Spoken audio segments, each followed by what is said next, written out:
Hi hello welcome to my channel. நான் உங்கள் SL Thagadur தமிழச்சி.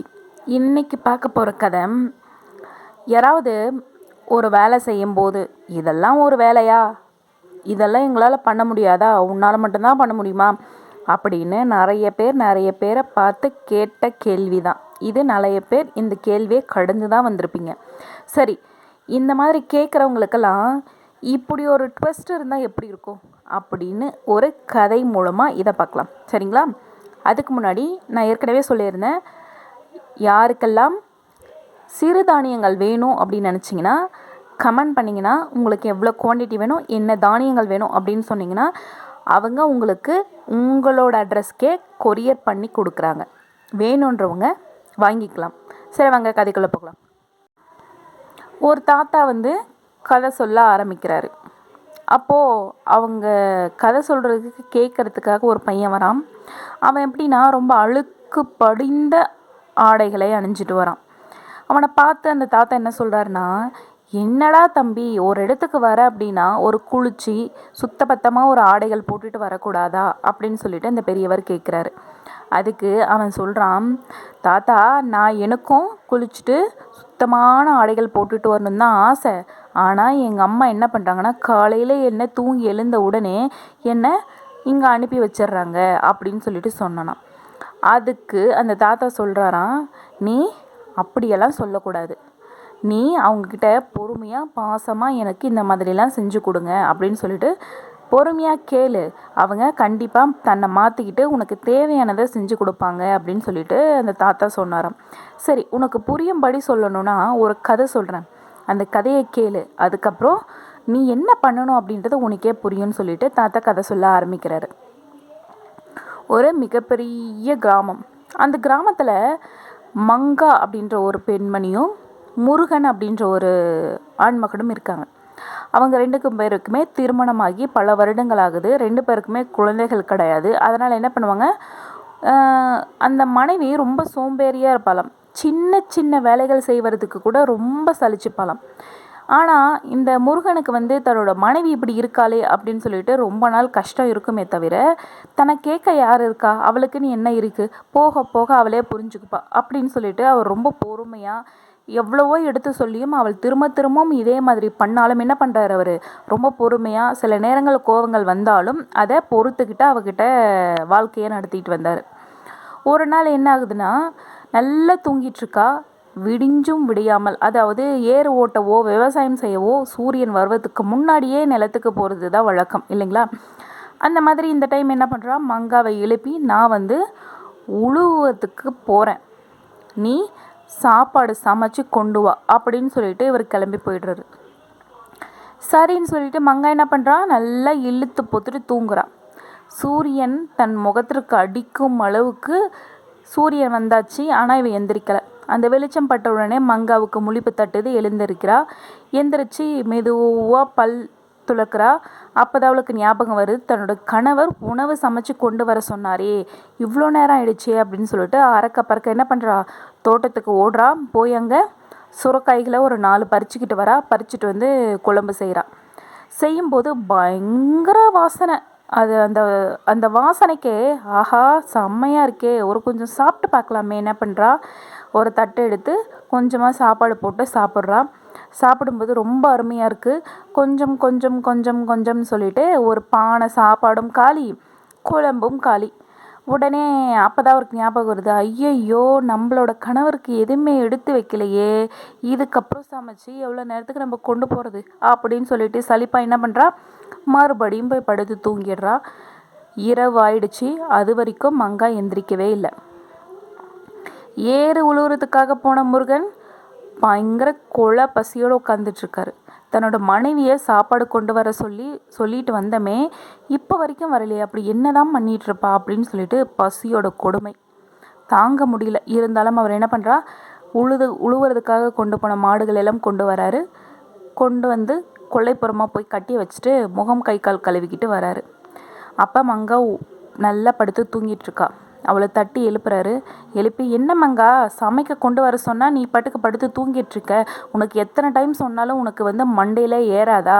ஒரு மனுஷன் கஷ்டப்பட்டு ஏறு உழுதுகிட்டு வரான், அவனுக்கு சமைக்கணுன்ற ஒரு பொறுப்பு கூட இல்லாமல் இப்படி படுத்து தூங்குறியே, என்னோட கஷ்டம் உனக்கு தெரியுமா அப்படின்னு சொல்லிட்டு முருகன் கேட்குறாரு.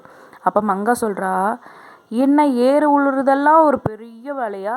இதெல்லாம் எங்களால் செய்யவே முடியாதா? வீட்டில் இருந்து சமைச்சு பாருங்க, அப்போ தான் அதோட கஷ்டம் தெரியும் அப்படின்னு சொல்லிட்டு மங்கா சொல்கிறா. அதுக்கு முருகன் சொல்கிறா, சரி நீ என்ன பண்ணுறனா, நாளைக்கு ஏறு உழுவுறதுக்கு நீ போ, சமைக்கிற வேலையை நான் பார்த்துக்கிறேன்.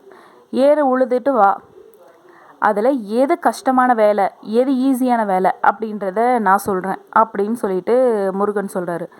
என்ன இது பெரிய கம்ப சூஸ்திரமோ, என்னால் ஏறு உழுத முடியாதோ? சரி, உங்களோட சவாலுக்கு நானும் வரேன், நாளைக்கு நீங்கள் சமைங்க, நான் ஏறு உழுக போகிறேன் அப்படின்னு சொல்லிட்டு படுத்து தூங்குறா. காலையில் விடியுது. நேற்று போட்ட ஒப்பந்தத்தின்படி என்ன பண்ணுறா, மங்கா ஏறு உழுவுறதுக்காக மாடுகளை பிடிச்சிக்கிட்டு வயலுக்கு போகிறா. போய் மாடை கட்டி ஒரு ஒரு சுற்று கூட வரலை, அதுக்குள்ளேயே ரொம்ப களைச்சி போயிடுறா. அப்போ தான் முதல் முறையாக உணர்றா, நம்மளோட கணவர் எவ்வளோ கஷ்டப்பட்டு ஏறு உழுதிருக்காரு அப்படின்னு சொல்லிட்டு. கொஞ்ச நேரத்துக்கெல்லாம் நாக்கு வறண்டு அப்படின்னா உச்சி வெயில் மண்டை கடிச்சு பசியோட கொடுமையில் மயக்கம் வராத குறையாக அந்த ஏறு உழுதிட்டுருக்கா. அப்போ தான் தன்னோட கணவர் சாப்பாடு இல்லாமல் எவ்வளோ கஷ்டப்பட்டு உழுதுருக்காரு அப்படின்றது அவளுக்கு புரியுது. வீட்டில் முருகனுக்கு இருப்பு கொள்ளலை. மாடுகள் அழைச்சிக்கிட்டு ஏறு உழுதுறன்னு வீராப்போட போயிட்டா, என்ன பண்ணுறாளோ தெரியலையே, இவ்வளோ கஷ்டப்படுறானே புரியலையே அப்படின்னு சொல்லிட்டு சமைக்க ஆரம்பிக்கிறாரு. ஒவ்வொன்றும் பார்த்து பார்த்து சமைக்கும்போது, இந்த வேக்காட்டில் நிற்கவே முடியலப்பா அப்படின்னு சொல்லிட்டு அவர் ரொம்ப பேசிக்கிட்டே சாப்பாடு செய்கிறாரு. மங்கா சொன்ன மாதிரி சமைக்கிறது கூட ஒரு கஷ்டம்தான்ப்பா அப்படின்னு சொல்லிட்டு அவர் வாய் விட்டே சொல்ல ஆரம்பிக்கிறாரு. சூரியன் மறையுது. மங்காவும் மாடுகளை பிடிச்சிக்கிட்டு ரொம்ப களைப்பாக வீட்டுக்கு வரா. வந்த உடனே முருகன் வரத்துக்கு முன்னாடியே தண்ணீர் நல்லா சூடுபடுத்தி வச்சுருக்காரு. வந்த உடனே மங்கா மாடுகளை கட்டிட்டு வரா. முருகன் போய் வெந்நீர் கொண்டு போய் வைக்கிறாரு. அவளும் நல்லா குளிச்சுட்டு வராரு. எப்படி இருந்தது மங்கா, ஏறு உழுவுற வேலை ரொம்ப ஈஸியாக இருந்ததா அப்படின்னு சொல்லிட்டு அவர் கேட்குறாரு. அவள் பதில் கூறலை. இருந்த களைப்பில் பசி. முருகன் என்ன பண்ணுறாரு, தட்டு நிறைய சாதம் போட்டு சுட சுட குழம்பு ஊற்றி கொண்டு வந்து வைக்கிறாரு. அவளும் இருந்த பசியில் ஒரு பிடிக்கிறா. பிடிச்சிட்டு வெத்தலை பாக்கு மடித்து கொடுக்குறாரு முருகன். அதை வாங்கி சாப்பிடும்போது தான் மங்காவுக்கு ஒன்று புரிஞ்சது. நம்ம ஒவ்வொரு முறையும் அவர் ஏழு உழுதுட்டு பசியோட மயக்கத்தோடு வரும்போது கூட தன்னை காயப்படுத்தலை, கோவப்பட்டு பேசலை. எவ்வளோ பொறுமையாக எத்தனை நாள் நம்மளை இந்த மாதிரி இருக்கும்போதெல்லாம் நம்மளை எவ்வளோ அழகாக நம்மளை கையாண்டிட்டு போனார். ஆனால் ஒவ்வொரு முறையும் ஏழு உழுதுட்டு வரும்போது எவ்வளோ கஷ்டம், எவ்வளோ வலி அப்படின்றது என்னால் இப்போ உணர முடியுது. அவர் இவ்வளோ கஷ்டத்தோடையும் இவ்வளோ வலியோடும் வரும்போது கூட எவ்வளோ பொறுமையாக கையாண்டார். அன்பும் எனக்கு ஏன் இல்லாமல் போயிடுச்சு அப்படின்னு சொல்லிட்டு மங்கா முதல் முறையாக வருந்துறா. நம்ம எவ்வளோ பெரிய தப்பு பண்ணியிருக்கோம். தனக்குரியவங்க, தன் அன்புக்குரியவங்க நம்ம எவ்வளோதான் தவறு பண்ணாலும் அதை திட்டவோ அதை திருத்தவோ செய்கிறாங்களே தவிர நம்மளை வெறுக்க செய்யலை அப்படின்னு சொல்லிட்டு உணர்ந்த மங்கா என்ன பண்ணுறா, நிம்மதியாக படுத்து உறங்குறா. அடுத்த நாள் காலையில் அவர் செஞ்ச ஒவ்வொரு விஷயங்களும் அவர் கண்ணுக்கு முன்னாடி வருது. இவ்வளோ அருமையான வாழ்க்கையை நம்ம இவ்வளோ நாள் நம்ம வீணடிச்சிட்டோமே அப்படின்னு சொல்லிட்டு மங்கா வருந்துறா. அடுத்த நாள் காலையில் சூரியன் விடியறதுக்கு முன்னாடி எழுந்து அனைத்து வேலைகளையும் செஞ்சு முடிக்கிறா. அப்போ முருகனுக்கு இது தன்னோட வீடு தானா அப்படின்ற ஒரு சந்தேகம் வந்துடுது. என்ன மங்கா இவ்வளோ சீக்கிரம் எழுந்து எல்லா வேலையும் முடிச்சுட்டு அப்படின்னு சொல்லிட்டு கேட்குறாரு.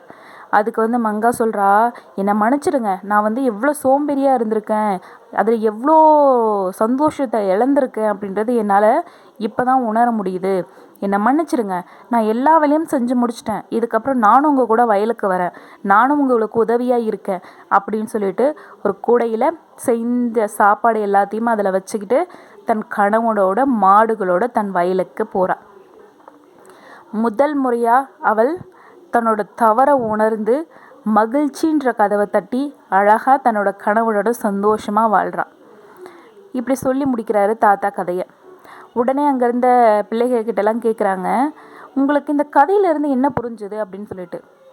அப்போ ஒரு பெண் எழுந்து சொல்கிறா, தாத்தா யார் என்ன சொன்னாலும் அவங்களுக்கு பொறுமையாக நிதானமாக சொல்லணும் அப்படின்றது எனக்கு புரிஞ்சுது அப்படின்னு சொன்னாராம். சந்தோஷம், இதுவும் புரிஞ்சுது. இன்னொன்று நான் சொல்கிறேன் கேளுங்க அப்படின்னு சொல்லிட்டு, ஒருத்தர் தவறு செய்கிறாங்க அப்படின்னா அவங்கள எப்படி திருத்தணுன்றதை விட அந்த செய்கிற தவறை அவங்களுக்கு இது செஞ்சால் இது விளையும் அப்படின்றத அவங்களே அதை தன்னால் உணர்ந்தால் மட்டும்தான் அவங்க தவறை உணர மாற்றிக்க முடியுமே தவிர, நீங்கள் தவறுன்னு சொல்லும்போது அவங்களுக்கு எதுவுமே புரியாது. மங்கா எப்படி இது ஏறு உழுவுறதெல்லாம் ரொம்ப கஷ்டமான வேலையா அப்படின்னு கேட்டு அதை அவள் செய்யும்போது தான் அதோட கஷ்டம் அவளுக்கு புரிஞ்சது இல்லைங்களா? அந்த மாதிரி ஒவ்வொரு விஷயங்களும் தானால் உணரும்போது கண்டிப்பாக எல்லாருமே மாறுவாங்க. அது வரைக்கும் அவங்கள வெறுக்கவோ இல்லை அவங்கள திட்டவோ செஞ்சோம்னா அது வீண். அவங்க செய்யும் தவறை எப்படி மாற்றிக்கணும் அப்படின்றது பொறுமையாக எடுத்து சொல்லணும்.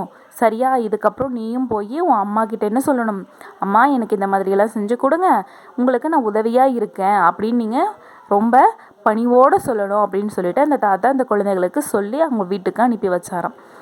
இந்த கதை உங்களுக்கும் பிடிச்சிருக்கும்னு நினைக்கிறேன். உங்கள் குழந்தைகளும் சரி நீங்களும் சரி என்ன தவறு செய்கிறோம் அப்படின்றத எப்படி சொல்லணுன்றது இந்த கதை உங்களுக்கு சொல்லி கொடுத்துருக்கோன்னு நினைக்கிறேன். நன்றி, வணக்கம்.